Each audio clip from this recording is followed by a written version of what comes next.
Alright, we're going to do a little bit more, forgive me for using the term, advanced shooting with the Taurus. We're going to go with a relaxed tactical application for this.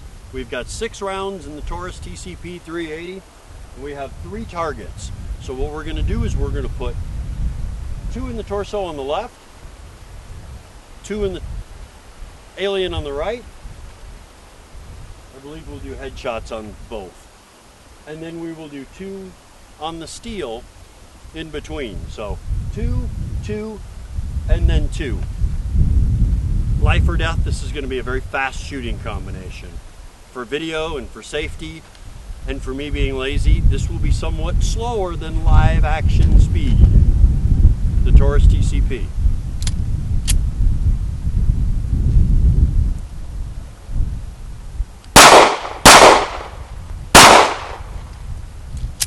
Slower yet.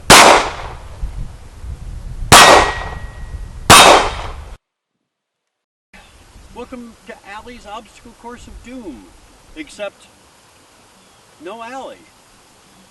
To be honest with you, she disliked the Taurus TCP so much shooting it, she refused to be seen on camera for the rest of the day and went back to her trailer in a huff, leaving me to ad-lib my own obstacle course. Since it's a minigun, we're going to do a mini course.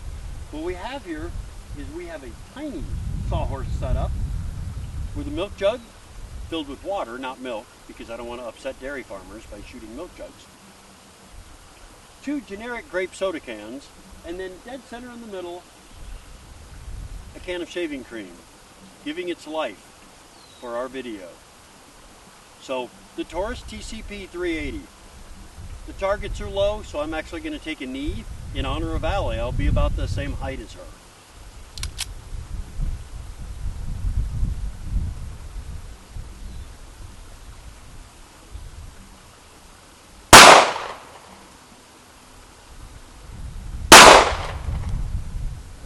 My shaving cream made a run for it.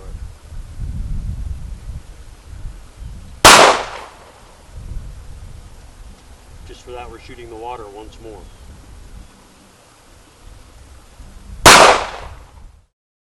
Alright, we are back from the range with our Taurus TCP, and wow, I was the opposite. I am at a loss for words with this gun. This is just under expectations in every way, shape, and form. Not what I was expecting at all. Well, to be honest with you, people have the expectation. There's 2 stereotypes at work here. One is that the smaller the gun, the smaller the bullet it's firing, and the smaller the recoil. And that's an easy... There are guys who will go buy their girlfriend or convince their girlfriend to buy the smallest gun out there because it won't hurt and they're not afraid of it. But the recoil's bad and it's just not pleasant to shoot. And the second stereotype out there is that the little gun is going to do everything that a big gun does. It's just easier to carry. And we're going to go through our review. We have 8 categories that are scored from 1 to 5. To start us off with, we're going to talk about comfort of grip. It's small, it's narrow, it's tiny. It doesn't fit these mitts at all. And I'm guessing it doesn't really fit other people's hands very well either.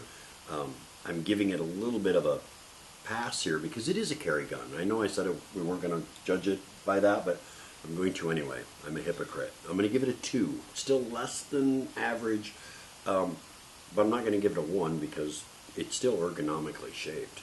It's just uncomfortable. Well, for me, the most comfortable way to hold this gun, again, I have small hands, but the most comfortable way to hold it just without firing actually comes in with my pinky resting under the gun, which I know is not the way you're supposed to hold it, especially with that much of a kick. Well, for that, it's perfectly fine, as long as your pinky's not extended, because we're not drinking tea. So it was comfortable to that degree, but I also didn't feel comfortable firing this gun with my pinky resting underneath it because I felt like I was going to break my pinky for some reason. So I gave it a 2 out of 5. Well, let's talk about the sights. What sights? See those little bumps? There's really little bumps on the end of the slide. and a little nub on the front that almost looks like A it's pimple? just a mistake that wasn't ground off. Those are the sights on this gun. And again, it's a tiny carry gun. We absolutely get that. Believe me, I'm not picking on this gun just because it's small. The sights are, it's almost, you don't point the gun or aim the gun. You just point it and pull the trigger. I'm actually giving the sights on this a 1. The sights weren't useful or helpful to me at all. They were little nubs that didn't help me aim the gun, didn't help me fire the gun, didn't put the bullets where I wanted them to go. Unhelpful. 1 out of 5. Let's talk about the trigger. The trigger on this gun is still, it's unpleasant for me. Once it fires, the bottom of the trigger, that shape, I feel like it needs filed down and sanded off, or it's smoother. It actually hurt the bottom of my finger to shoot this gun, and that wasn't just a measure of recoil, that was the trigger itself. So I'm going to give it a 2 for that. Pulling this trigger was scary for me. When I first fired it, I already expectations that I had were blown out the window, and one of them was the trigger.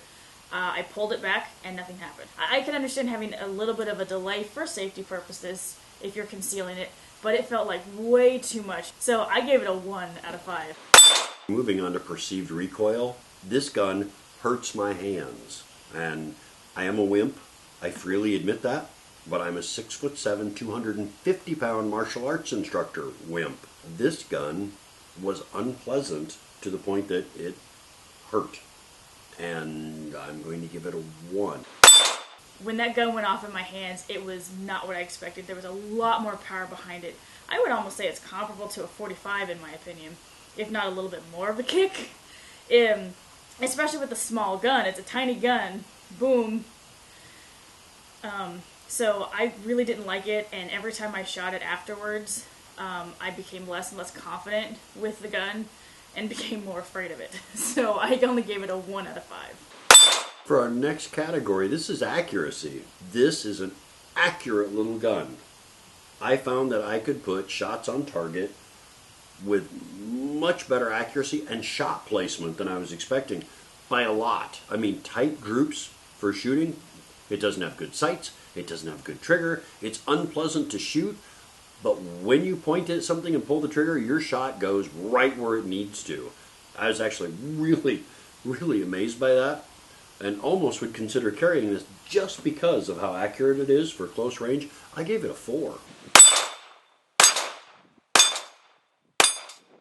The accuracy for me on this gun was below average. I was hoping that they would at least go in the general vicinity of where I wanted them to go, but it seemed like the shots were almost out of control. Again, that could be because I'm a rookie, and maybe I was holding it wrong, but again, with a tiny gun like this, I don't know how else I can hold it. So it just, the bullets didn't go where I wanted them to, it didn't seem very accurate, and again, not wanting to fire it for fear of the recoil just doesn't make me want to shoot it anyways. So accuracy, I only gave it 2 out of 5. Ease of reload. The magazine release button on this is minimalist. It's supposed to be. I get it. But it also doesn't release the magazine cleanly unless you find the exact right angle to push the button in. If your thumb swipes and then presses in, it doesn't pop the magazine loose. It frequently will hang up, and you have to readjust and push the magazine release a second time.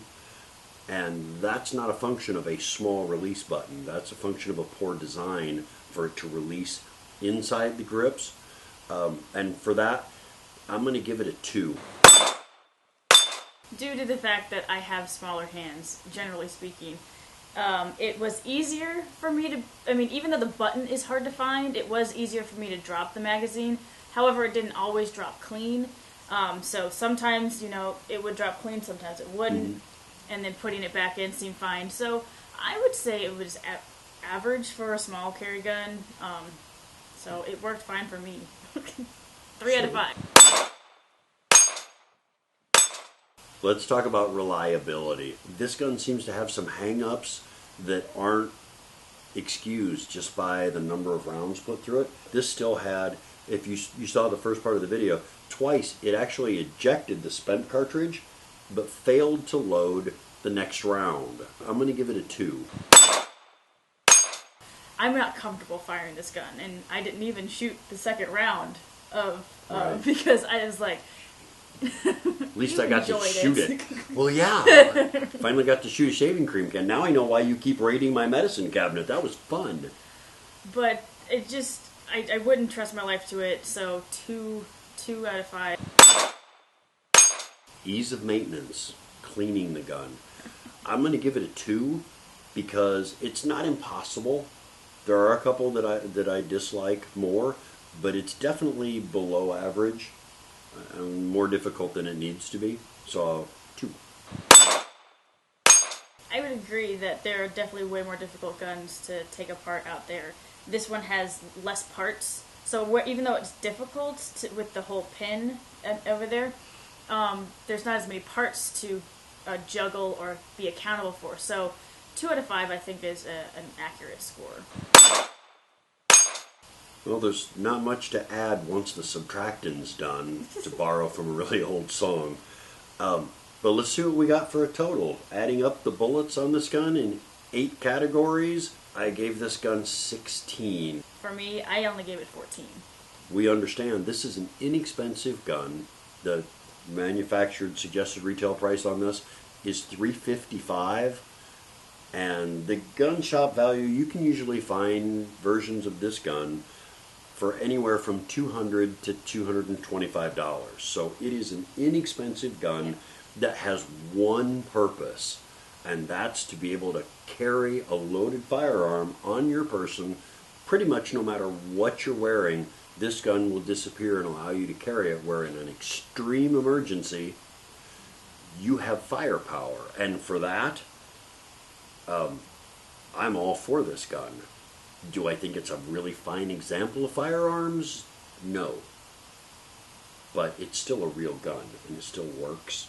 Yeah. I just don't want to have to shoot with it. Well, that's all the time we have for today, guys. Thank you so much for stopping by. And if you enjoyed this video, point those crosshairs to the like button down below, and stay tuned for more reviews coming soon. See you then.